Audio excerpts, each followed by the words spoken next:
জানো আজ আমি আড়ি না আনাতে রান্না করতে চলে এসেছি এখানে। এটা যেন কে প্রিপারেশন করেছে, এটা হলো লাল বাবা রাইস।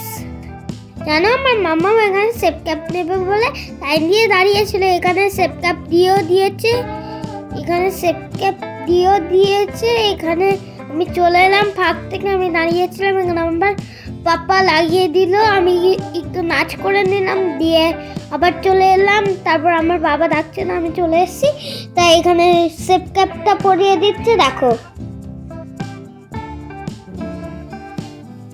এখানে আমি অ্যাপ্রাম বলে দিয়েছি, এখানে একটু পোস্ট দিতে চলে এলাম, এখানে সব ধরনের পোস্ট দিচ্ছি, পোস্ট দিতে দিতে দেখো একটা ফেমাস ইউটিউবারের সঙ্গে আমার দেখা হয়ে গেছে, তোমরা তো এনেকেই চেনো।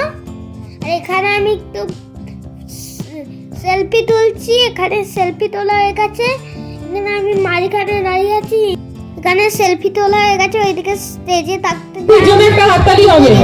নবান্ন নিয়ে এসেছে এবং সুন্দর করে একটা নবান্ন নৌকা তৈরি করেছে, সুন্দর করে সেই সমস্ত তুলসী মঞ্চ থেকে শুরু করে এভরিথিং সুন্দর একটা পুজো ব্যাপার। আমরা এই ইনোভেশন গুলোই চাই যাতে আমাদের এই স্টেজটার প্রকৃত যে একটা ফাউন্ডেশন সেই ব্যাপারটা তৈরি হয়। Non fire cooking Nabanna, non fire cooking এ jhalmuri, this is the real invention. আমাদের ঐতিহ্যের সাথে আধুনিকতার মেলবন্ধন একদম। চলো আমাদের শেফরা পুরো রেডি, টাইম স্টার্ট নাও, শুরু করে দাও, একটা হাততালি জোরে সবাই মিলে একসাথে। আমরা এখানে যেমন আমাদের বাংলাকে একটা ছোট্ট বাংলাকে তুলে ধরছি, ঠিক তেমনি আমাদের অন্য রাজ্যেরও রান্না অর্থাৎ রেসিপি এখানে রয়েছে। আমাদের ছোট ছোট সকলের জন্য শুভেচ্ছা রইল। এই ধরনের নতুন নতুন ভাবনা নিয়ে কি বানাচ্ছো? চানা চটপটি। চানা চটপটি, একটা চটপট হাততালি হবে চানা চটপটির জন্য। শেফ মিহিরা কি বানাচ্ছো? তুলে ধরছি, একটা হাততালি মিহিরার জন্য। দিস ইজ দ্য এনকারেজমেন্ট, সবার জন্য জোরে সবাই মিলে হাততালি হবে। ভালো করে ছোলাগুলো লাস্টে দেবে। আচ্ছা দিও চটপট দিও। আচ্ছা শেফ সমৃদ্ধি, নবান্ন তো দারুণ সাজিয়ে ফেলেছে আনার দানা দিয়ে, বলছি কেমন লাগছে ম্যাডাম? ভালো লাগছে, ব্যস্ত মানুষ ছোট্ট করে বলে ভালো লাগছে, ভালো লাগছে। তোমরা রাতে বলছো, আমি রেঁধে দিয়েছি। একটা হাততালি সমৃদ্ধির জন্য।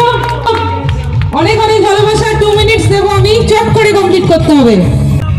আমরা আপনাদের সকলকে সঙ্গে নিয়ে আছি লাল বাবা রাইস প্রেজেন্ট হরিয়ানার মঞ্চে। গেটের সামনে যারা একটু বাইকগুলো রেখেছেন একটু সরিয়ে দেওয়ার জন্য বলি, অনুরোধ জানাই। এখানে রান্না করা হয়ে গেছে, এবার আমি নিচে গিয়ে লালবাবু কান্দারের সঙ্গে একটু ছবি তুলে নেব। ওই ইউটিউবটাতে থাকে, আমি আমার রেসিপিটা একটু দিয়ে দিলাম। আমার দাদা তো আমি বলছিলাম যে পুরোটা খেয়ে নাও, তাও দাদা বললো আমি হাফ খাবো, তো 1 চামচ খেয়ে নিল, হাফ আর খেলো না, বেশি খেতে পারছিল না, বললো যে দারুণ হয়েছে। এখানে একটু পোস্ট দিয়ে দিলাম, আবার একটা সেলফি তুলে নিলাম, এখানে সেলফি তোলা হয়ে যাচ্ছে, অনেক রকমের পোস্ট দেওয়া হয়ে গেল। এখানে আমি আন্ডিটার সঙ্গে একটা ছবি তুলছি লাল বাবা রাইসের। এখানে একটা দাদু খেয়ে দেখলো, বললো খুব দারুণ হয়েছে। এখানে আরেকটা দাদু খেয়ে দেখলো, বললো যে খুব দারুণ হয়েছে। এখানে যা স্টল আছে আমি ঘুরে ঘুরে দেখে নিলাম, অনেক সুন্দর সুন্দর স্টল, তোমরা দেখে যাও, অনেক মজাদার স্টল। আর অনেক কত স্টল আবার ফাঁকাও বলে দিয়েছে। কত টেস্টি টেস্টি খাবারের দোকান, আমার তো দেখেই লোভ হয়ে যাচ্ছিল, মনে হচ্ছিল এখনই সব খেয়ে নি।